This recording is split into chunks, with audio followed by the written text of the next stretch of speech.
오늘 본문에 나오는 빌립도 그랬습니다. 여러분, 빌립은 어떤 사람입니까? 초대교회의 7 집사 중에 한 사람이었던 빌립은 스데반의 순교 이후에 사마리아의 성에 가서 복음을 전하기 시작합니다. 그런데 이 복음을 전하는 동안에 그 성 사람들과 함께 너무나 즐겁고 행복하게 신앙생활을 합니다. 5절과 6절 말씀을 보면 이렇게 말씀을 합니다. 빌립이 사마리아 성에 내려가 그리스도를 백성에게 전파하니 무리가 빌립의 말도 듣고 행하는 표적도 보고 한 마음으로 그가 하는 말을 따르더라. 아멘. 여러분, 이것이 바로 사마리아 교회의 모습이었습니다. 사마리아 교회는 빌립을 중심으로 해서 한 마음이 돼서 하나님의 일을 감당하는 기쁘고 행복하고 복된 교회였습니다. 저는 사랑하는 우리 초대교회도 한 마음이 돼서 주의 일을 귀하게 감당하는 그런 귀하고 복된 교회가 되시기를 주님의 이름으로 간절히 축복합니다. 그런데 이렇게 사마리아 교회에서 은혜 가운데 매일매일 사역을 해가던 빌립에게 어느 날 주의 사자가 나타납니다. 그리고 뭐라고 말씀을 합니까? 우리 26절 말씀을 한번 함께 읽어보도록 하겠습니다. 함께 읽겠습니다. 시작. 주의 사자가 빌립에게 말하여 이르되 일어나서 남쪽으로 향하여 예루살렘에서 가사로 내려가는 길까지 가라 하니 그 길은 광야라. 여러분, 주의 사자가 빌립에게 나타나서 뭐라고 말을 했습니까? 남쪽으로 향하여 가라라고 말씀을 합니다. 그런데 여러분, 이 말씀을 잘 보시면 그냥 남쪽으로 가라라는 말에서 끝이 나지 않습니다. 그 뒤에 보면 빌립에게 명해서 가라고 하신 남쪽에 대한 설명이 이어집니다. 여러분, 거기에는 무엇이 있습니까? 그 길은 광야라. 여러분, 거기에는 광야가 있습니다. 광야는 여러분도 너무나 잘 아시는 것처럼 거기 아무것도 없는 땅, 그 땅이 바로 광야입니다. 그런데 주의 사자는 바로 아무것도 없는 광야를 향해서 가라라고 명령하시는 것이죠. 지금 하나님께서는 빌립에게 은혜와 사랑이 가득한 온 성도가 한 마음이 되어 있는 그 사마리아 교회를 떠나서 이제 아무것도 없는 광야를 향해서 가봐라 라고 말씀하시는 겁니다. 여러분, 때로 우리의 삶에도 이런 일이 일어납니다. 하나님께서 우리에게 야, 이제 남쪽으로 향해 가보지 않겠니? 이제 광야로 향해 가보지 않겠니?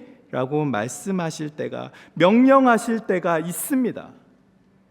그럴 때 여러분은 어떻게 하시겠습니까? 편안한 사마리아에 머무시겠습니까? 아니면 광야를 향해 걸어가시겠습니까? 사실 이런 질문을 받으면 우리는 누구나 다 훈련이 잘 되어 있어서 우리는 다 입으로는 광야를 향해 가겠습니다 라고 누구나 다 대답을 합니다. 그런데 가만히 우리의 삶을 돌아보면 광야를 선택하기보다는 사마리아를 선택할 때가 더 많습니다. 왜 그렇습니까? 우리가 광야를 선택한다는 것은 사마리아를 포기하겠다는 말이기 때문에 그렇습니다. 지금 내가 이뤄놓은 것들, 어쩌면 하나님께서 주신 것까지도 내려놓아야만 하는 길이 광야로 가는 길이기 때문에 그렇습니다.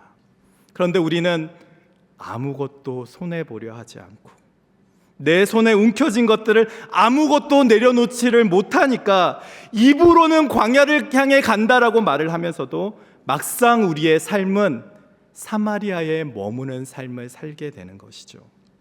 그러나 여러분, 아무것도 포기하지 않은 채로 하나님의 뜻에 순종할 수는 없습니다.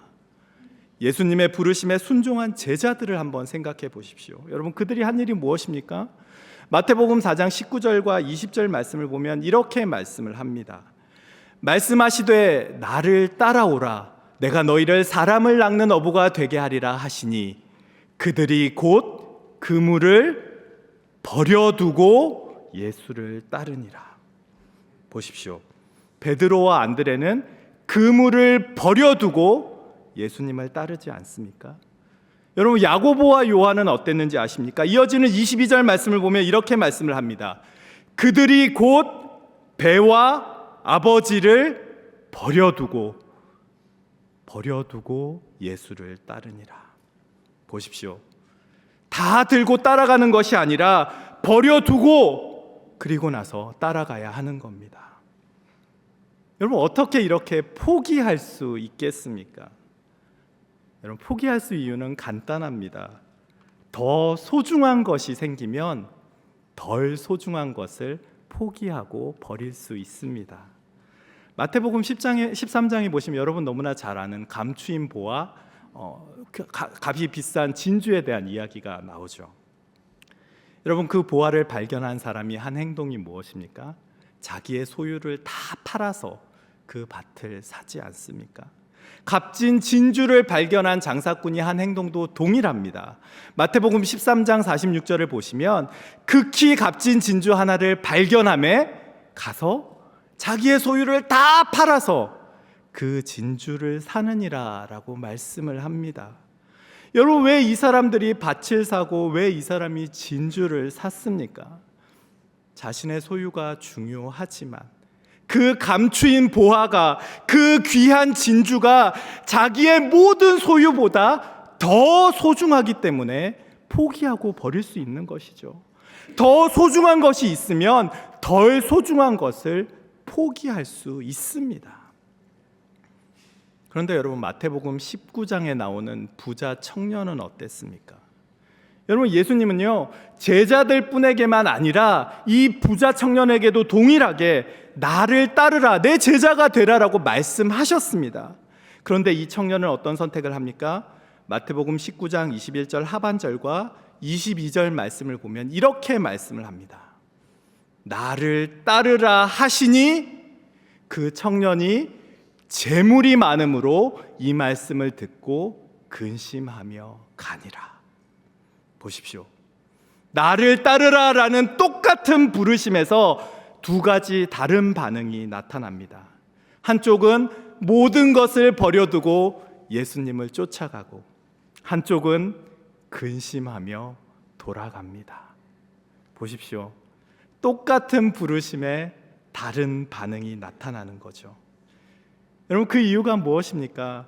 더 소중한 것, 더 귀하게 생각하는 것이 다르기 때문입니다. 사실 우리에게는 수많은 선택이 있는 것처럼 보이지만 결국은 둘 중에 하나입니다. 예수님을 더 사랑하거나 아니면 세상을 더 사랑하거나. 지금 여러분은 어떤 선택을 하며 살아가고 계십니까? 여러분, 지금 사마리아에 머물기를 선택하십니까? 아니면 남으로 향하여 가기를, 광야로 걸어가기를 선택하며 살아가고 계십니까? 고민은 하지만 손에 든 것을 아무것도 포기하지 않는 것은 그건 순종이 아닙니다. 순종은 하나님이 내 삶에 가장 소중한 것을 알기 때문에 기꺼이 지금 내가 움켜쥔 것들을 내려놓는 것, 그것이 순종입니다. 그래서 순종은 포기와 맞닿아 있습니다. 빌립도 그랬습니다. 그는 남으로 가라라는 말씀에 순종하여 이제 사마리아 교회를 떠나갑니다. 이어지는 27절 말씀을 보면 이렇게 말씀을 합니다. 일어나 가서 보니. 여러분, 빌립이라고 남쪽에 광야가 있는 거 몰랐겠습니까? 빌립도 너무나 잘 알고 있죠. 내려가면 광야밖에 없다는 거, 거기 아무것도 없다는 거 빌립도 너무나 잘 알고 있습니다. 그래도 그는 사마리아에서 일어나 남쪽을 향해 걸어갑니다. 그 이유가 무엇입니까? 자기가 가진 지식보다, 자기가 가진 생각보다 하나님의 말씀이 더 소중하기 때문에 그 말씀에 순종해서 자기가 가진 것들을 포기하고 내려가는 것이죠. 그는 아무것도 없는 땅 광야를 향해서 걸어가는 것이 아니라 하나님의 약속이, 하나님의 말씀이 있는 땅 광야를 향해, 그것을 보았기 때문에 광야를 향해 걸어갑니다. 그 길 걸어가는 것을 단 한치도 주저하지도 않습니다. 하나님의 명령 앞에서 즉시 순종해서 주신 길을 걸어갑니다. 여러분, 이것이 바로 믿음의 한 걸음입니다. 그리고 이 믿음의 한 걸음은 아브라함이 걸어갔던 그 한 걸음과도 참 닮아 있습니다. 여러분 창세기 12장 1절 말씀을 보시면 하나님께서 아브라함에게 뭐라고 명령을 하십니까? 여호와께서 아브라함에게 이르시되 너는 너의 고향과 친척과 아버지의 집을 떠나 내가 내게 보여줄 땅으로 가라. 여러분 이렇게 명령을 하시잖아요. 그런데 여러분 이 말씀도 잘 보십시오. 고향과 친척과 아버지의 집, 기쁨과 평안함이 가득한 자리 아닙니까? 그런데 하나님께서는 아브라함에게 바로 그 편안함과 행복함이 있는 자리에서 떠나서 어딘지도 모르지만 내가 너에게 보여줄 그 땅을 향해 가라라고 명령을 하시죠. 하나님께서 가라라고 명령은 하셨지만 사실 아브라함은 지금 그 땅이 어디에 있는지, 거기에 무엇이 있는지 아무것도 알지를 못합니다. 그런데도 아브라함은 전혀 주저하지 않습니다. 빌립이 광야로 가라라는 명령에 순종해서 그 길을 향해 걸어갔던 것처럼 아브라함도 그저 하나님의 말씀을 붙잡고 하나님이 보여주실 땅 향해 걸어갔고, 빌립이 즉시 순종해서 남으로 떠났던 것처럼 아브라함도 즉시 순종하여 보여주실 땅을 향해 걸어갑니다. 여러분 어떻게 그렇게 걸어갈 수 있을까요?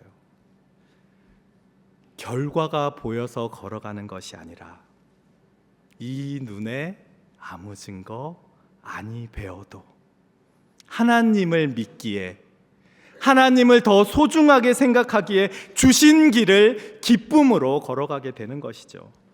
보이는 것만 보는 것이 아니라 하나님을 신뢰함으로 보이지 않는 것을 보기에 그 길을 걸어가는 것, 이것이 믿음입니다. 그래서 믿음은 우리의 시선과도 맞닿아 있습니다. 눈을 들어 주를 보는 사람이 주님이 보여주시는 그 길을 믿음으로 걸어갈 수 있습니다. 빌립은 그랬습니다. 그는 아무것도 없는 광야가 아니라 하나님의 약속이 있는 광야를 보았기 때문에 그 땅을 향한 한 걸음을 내딛습니다. 그리고 이런 위대한 한 걸음에서, 이런 믿음의 한 걸음에서 하나님의 역사하심이 시작됩니다. 그런데 왜 지금 우리의 삶에서는 이런 하나님의 역사하심이 일어나지 않습니까? 여러분 하나님의 능력이 변해서 그렇습니까? 아닙니다. 여러분 하나님은 어제나 오늘이나 영원토록 변치 않으시는 분이십니다. 그런데 왜 우리의 삶에는 이런 놀라운 일들이 일어나지 않을까요? 문제는 항상 우리에게 있습니다. 우리가 하나님을 믿지를 못하니까 하나님의 역사하심이 내 삶에 나타나지를 않는 것이죠. 우리는 믿음으로 한 걸음 걸어가기보다는 하나님 저에게 보여주시면 가겠습니다 라고 말을 합니다. 여러분 물론 하나님께서 먼저 보여주실 때가 있습니다. 출애굽한 이스라엘 백성들이 홍해를 건너갈 때는 하나님께서 먼저 그 길을 다 보여주신 후에, 그 길을 다 예비하신 후에 이 땅을 건너가라라고, 홍해를 건너가라라고 말씀하셨죠. 근데 여러분 40년의 광야 생활을 마치고 그들이 가나안 땅에 들어갈 때는 어떤 일이 일어났습니까? 여호수아서 3장 15절과 16절 상반절 말씀을 우리 한번 함께 읽어보겠습니다. 함께 보겠습니다. 시작. 요단이 곡식 거두는 시기에는 항상 언덕에 넘치더라. 궤를 맨 자들이 요단에 이르며 궤를 맨 제사장들의 발이 물가에 잠기자 곧 위에서부터 흘러내리던 물이 그쳐서. 아멘. 보십시오.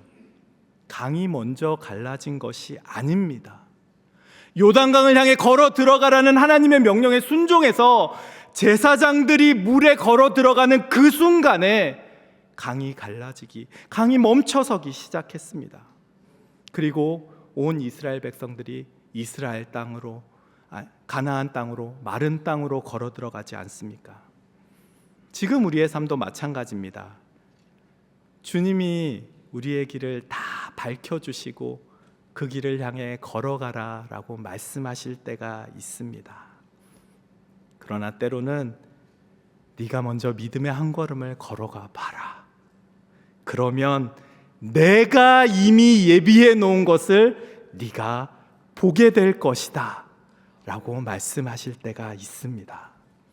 그러니 여러분 믿음의 한 걸음 걷는 것을 광야를 향해 나아가는 것을 두려워하지 마십시오. 시선을 광야에 두는 것이 아니라 눈을 들어 주를 바라보며 하나님의 뜻에 순종함으로 오늘 하나님께서 여러분의 삶 가운데 이루어 가실 놀라운 일들을 기대하십시오.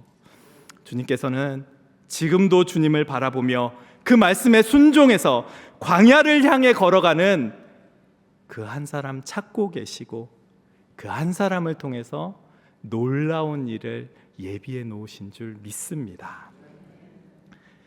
빌립이 이렇게 순종해서 광야를 향해 걸어갈 때 어떤 일이 일어났습니까?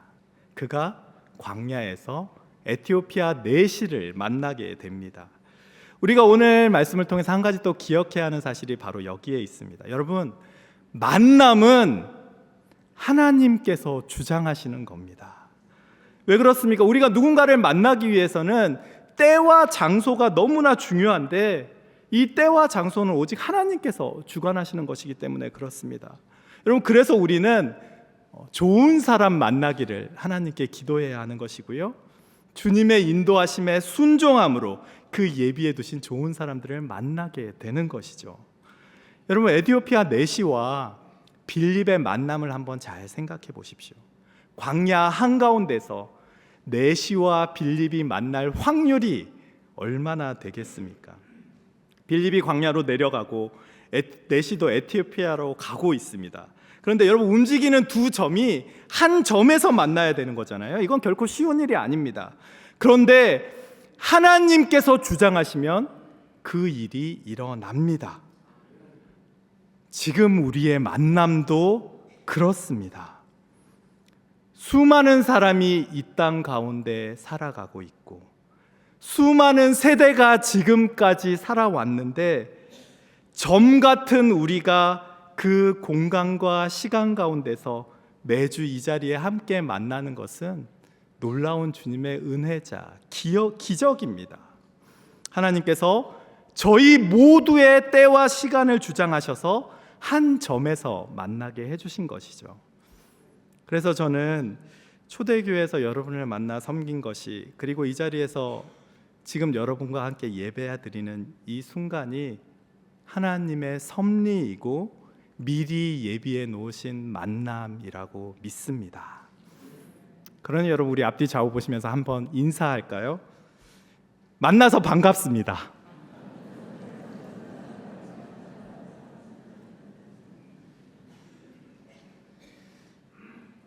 이렇게 하나님의 섭리에 따라서 에티오피아 내시를 만난 빌립은 그에게 세례를 주게 됩니다. 여기까지 우리가 너무나 잘 아는 빌립과 에티오피아 내시와의 만남에 관한 이야기입니다. 근데 여러분, 오늘 성경 말씀은요, 이 만남의 이야기에서 끝이 나지를 않습니다. 이어지는 39절 말씀을 보면 이렇게 말씀을 합니다. 둘이 물에서 올라올새 주의 영이 빌립을 이끌어 간지라. 내시는 기쁘게 길을 가므로 그를 다시 보지 못하니라. 여러분, 이렇게 기적처럼 서로 만나게 해주셨으면 이제 세례를 주고 나서 서로 이야기도 좀 하고 앞으로 어떻게 살아가야 될지 이런 얘기도 해야 되지 않아요? 그럼 좋지 않습니까? 그런데 성령님께서 그 순간에 빌립을 또 다른 곳으로 이끌어 가십니다. 그리고 40절 말씀은 이렇게 끝이 납니다. 빌립은 아소도에 나타나 여러 성을 지나다니며 복음을 전하고 가이사랴에 이르니라. 보십시오, 여러분. 하나님이 맡겨주신 사역을 하나 마무리한다고 해서 그에게 맡겨주신 사명이 끝이 나는 것이 아닙니다. 하나님께서는 각 사람에게 맡겨주신 사명에 따라서 또 다른 사역의 자리로 그를 이끌어 가십니다. 혹시 여러분 아시는지 잘 모르겠는데요, 제가 어제 우즈벡 사역을 다녀왔습니다. 우즈벡 단기 선교를 어제 오후 2시에 도착을 했는데요, 사실 사임을 앞둔 마지막 주에 단기 선교를 다녀오는 것이 쉬운 일이 아닙니다. 제가 다음 달부터 바로 아틀란타에서 사역을 시작하는데요, 아직 집도 구해야 되고 이삿짐도 싸야 되고 당장 준비해야 하는 일이 한두 개가 아닙니다. 그래서 많은 분들이 저한테 단기 선교 정말 갈 수 있겠냐고, 특히 팀원들이 더 걱정을 하셨던 것 같아요. 팀원들도 막 저에게 단기 선교 못 가시는 거 아니냐고 걱정해 주셨던 팀원들이 많이 계셨습니다. 사실 저라고 걱정이 안 됐겠습니까? 저도 처음에 좀 고민이 많이 됐습니다. 정말 단기 선교 갔다가 언제 준비하나 뭐 이런 고민이 됐죠. 그런데 단기 선교를 앞두고 기도하는데 하나님께서 저에게 이런 마음을 주셨습니다. 초대교회에서의 사역이 너의 사명의 끝이냐라는 말씀을 주셨습니다. 여러분, 저에게는 오늘이 초대교회에서의 제 사역의 끝은 될 수 있습니다. 그러나 제 사명의 끝은 아닙니다. 초대교회에서의 사역이 제 사명의 하나의 마침표는 될 수 있습니다. 그러나 마침표가 하나 찍힌다고 해서 글이 끝나지는 않습니다. 빌립이 에디오피아 내시에게 세례를 주었지만 하나님은 그 이후에 아소도에서 마지막에는 가이사랴에 이르기까지 거기서 복음을 전하며 사명을 감당하게 하신 것처럼 하나님께서 저와 여러분에게 맡겨주신 하나의 사역을 마무리했다고 해서 하나님께서 저와 여러분에게 맡겨주신 사명이 끝나는 것은 아닙니다. 그러니 여러분, 하나님께서 맡겨주신 사역을 끝까지 충성스럽게 감당하며 주님께서 맡겨주신 사명의 길을 충성스럽게 걸어가십시오. 그리고 그 사명의 길 끝에서 우리 사랑하는 주님을 만났을 때 잘했다, 충성된 종아 칭찬받는 그런 저와 여러분의 삶이 되시기를 주님의 이름으로 간절히 축복합니다. 말씀을 마치겠습니다. 하나님은 지금도 당신의 사람들에게 남쪽을 향해서 가라고, 광야를 향해 가라라고 말씀하실 때가 있습니다. 여러분은 그 명령 앞에서 어떻게 하시겠습니까?